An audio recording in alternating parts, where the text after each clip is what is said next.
जो डर था वही हुआ। होमलैंडर निकला सोल्जर बॉय का नाजायज औलाद। चलिए जानते हैं द बॉयज एपिसोड 7 में क्या हुआ। आपका स्वागत है हमारे YouTube चैनल में आदि वुड। यहाँ पर सिर्फ हमारा मूड चलता है, ना हॉलीवुड ना बॉलीवुड। स्टारलाइट के दावों पर CNN रिपोर्ट करता है और एशले का साक्षात्कार लिया जाता है और यह दावा करते हुए कि वह मानव तस्करी की अंगूठी से जुड़ी हुई है, स्टारलाइट के दावे को बदनाम करने का प्रयास करती है। होमलैंडर क्वीन मेव का दौरा करता है, जो जीवित है लेकिन बंदी बना हुआ है, और वो पूछता है कि बिली और सोल्जर बॉय कहाँ है। लेकिन क्वीन मेव इस बात से अधिक चिंतित हैं कि होमलैंडर ने कंसीलर पहना है, उर्फ चोट के निशान को कवर कर रहा है। रानी मेव पूछती है कि होमलैंडर उसे जीने की इजाजत क्यों दे रहा है। होमलैंडर ने खुलासा किया कि वह उसके अंडे काट रहा होगा और इसलिए वह उसे जीवित नहीं रहने दे रहा है, बल्कि केवल उसे जीवित रख रहा है। उस चौंकाने वाली खबर के साथ भी क्वीन मेव ने घोषणा की कि यह उसके जीवन के शीर्ष 3 दिनों में से एक है, क्योंकि यह वह दिन है जब उसने वास्तव में होमलैंडर को डरा हुआ देखा था। जैसे ही सोल्जर बॉय बिली और ह्यूगी को जंगल में ले जाता है, वो उन्हें चेतावनी देता है कि माइंडस्टॉर्म के साथ आंख से संपर्क न करें। लेकिन जब उन पर हमला होता है, बिली आंख से संपर्क करता है और एक अंतहीन दुस्वप्न में फंस जाता है। ह्यूगी बिली की मदद करने के लिए सोल्जर बॉय से विनती करता है, लेकिन इसके बजाय सोल्जर बॉय माइंडस्टॉर्म को मारने पर अधिक केंद्रित रहता है। फ्रेंची और द फीमेल के मदद के लिए माविन के पास जाने के बाद स्टारलाइट ने द फीमेल के घावों की ओर रुख किया, जबकि माविन ने टिप्पणी की कि वे सभी किस तरह की गड़बड़ है। महिला स्टारलाइट से उसे स्थायी कंपाउंड वी प्राप्त करने में मदद करने के लिए कहती है। दीप कैसेंड्रा की प्रतीक्षा करता है।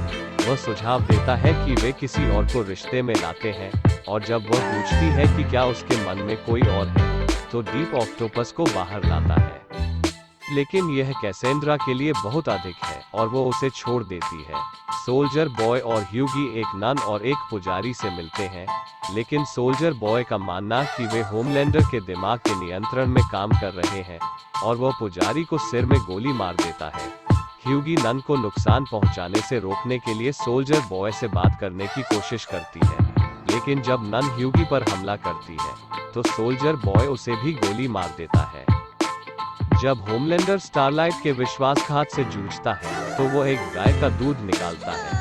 न्यूमैन उसे बताता है कि उसे किसी ऐसे व्यक्ति की जरूरत है जिस पर वह भरोसा करता है, लेकिन वह चाहती है कि वह पहले एक काम करे। एशले ट्रेन के जागने का इंतजार करता है, और जब वो उठता है, तो वो उसे बताती है कि कैसे सोल्जर बॉय ने ब्लू हॉक की हत्या की। लेकिन वो ट्रेन को बताती है कि उसके पास अब ब्लू हॉक का दिल है।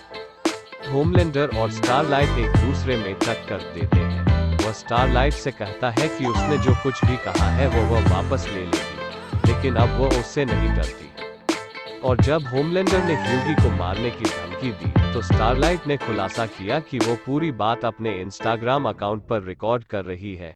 ह्यूगी को माइंडस्टॉर्म मिलता है और वो उसे बताता है कि वो सोल्जर बॉय की तरह नहीं है, और बिली को जगाने के लिए उससे विनती करता है। बिली का दुस्वप्न अपने चरमोत्कर्ष पर पहुंचने लगता है जैसे ही माइंडस्टॉर्म अंत में उसे जगाता है। लेकिन खुशी का क्षण जल्दी खत्म हो जाता है जब सोल्जर बॉय प्रकट होता है, माइंडस्टॉर्म की आंख पर चाकू फेंकता है और ह्यूगी को घूंसा मारता है।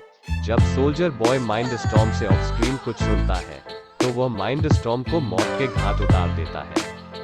स्टारलाइट को पता चलता है कि कंपाउंड वी लोगों के दिमाग को बूढ़ा बना देता है और 3-5 खुराकें एक व्यक्ति की जान ले सकती हैं। वह बिली को चेतावनी देती है और उसे ह्यूगी को बताने के लिए कहती है, लेकिन ह्यूगी नहीं करता। वास्तव में वह ह्यूगी से कहता है कि उन्हें कुछ और चाहिए। जब बिली स्टारलाइट की कॉल्स को अनदेखा करती है, तो वह फैसला करती है कि वह ह्यूगी को बचा लेगी, भले ही वह नहीं चाहता कि वह उसे बचाए। कुछ ही समय बाद महिला अपनी शक्तियों को पुनः प्राप्त कर लेती है। होमलैंडर को सोल्जर बॉय का कॉल आता है। वो उसे सूचित करता है कि उसके मांस को प्याले में पीटने के बाद वोगेलबाम ने उससे एक बच्चा बनाया जो 1981 के वसंत में पैदा हुआ था। सोल्जर बॉय होमलैंडर का पिता है। अगर हमारा वीडियो आपको पसंद आया हो तो प्लीज लाइक शेयर सब्सक्राइब करें और देखते रहे आदि वुड आपके होस्ट आदित्य के साथ।